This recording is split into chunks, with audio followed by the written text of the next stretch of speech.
తుఫాను ప్రభావం ఎలా ఉంటుంది అని చెప్పడానికి ఉదాహరణలు విశాఖపట్నంలో ఇప్పుడే మొదలైనవి కనిపిస్తున్నాయి కూడా. మనం వెనక చూస్తున్న చెట్టు కూలిపోయిన నేపథ్యం మనం గమనించవచ్చు. వేర్లతో సహా పిగిలించి ఇది ఫుట్పాత్ మీద ఉన్న చెట్టు మనం చూస్తున్నాం. ఇది టోటల్లీ కూడా పడిపోయింది. ఇటుపక్క ఇలాగే చెట్లు కూడా ఈ చివరి నుంచి ఆ చివరి వరకు పడిపోయిన నేపథ్యం మనం గమనించవచ్చు. చాలా వరకు ఒక 5-6 చెట్ల వరకు ఈ ఏరియాలోనే పడిపోయినాయి మనం గమనించవచ్చు. దాదాపు రాత్రి నుంచి గాలులు 40 నుంచి 50 కిలోమీటర్ల వేగంతో వీయడం అనేది ప్రారంభమైంది.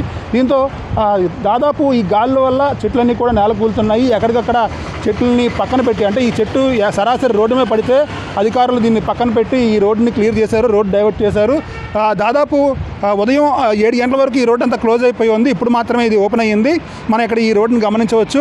ఈ రోడ్లోనే ఇలాంటి చెట్లు చాలా వరకు పడిపోయి ఉన్న నేపథ్యంలో ఎన్డీఆర్ఎఫ్ బృందాలు వెంటనే వచ్చి వీటిని, అంటే అప్పటికే జీవీఎంసీ ఏర్పాటు చేసుకున్న కట్టర్లతో వీటిని వెంటనే కట్ చేసి రోడ్డుని క్లియర్ చేశారు. ఇలా మనం చూస్తున్నాము. గాలులు కూడా తీవ్రంగా ఉన్నాయి, చెట్లు కూడా ఇంకా ఊగుతూనే ఉన్నాయి. అన్ని ప్రాంతాల్లోనూ పరిస్థితి ఇలాగే ఉంది. విశాఖపట్నంతో పాటు అటు శ్రీకాకుళంలో కూడా పరిస్థితులు ఇలాగే ఉన్నాయి.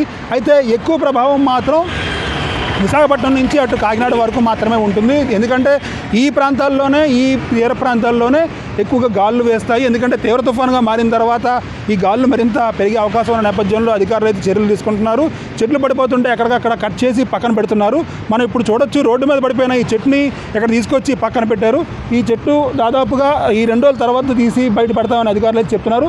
మరో పక్క చూసుకుంటే ఇలాంటి చెట్లు ఎక్కడికక్కడ విశాఖపట్నంలో పడిపోతున్న నేపథ్యం.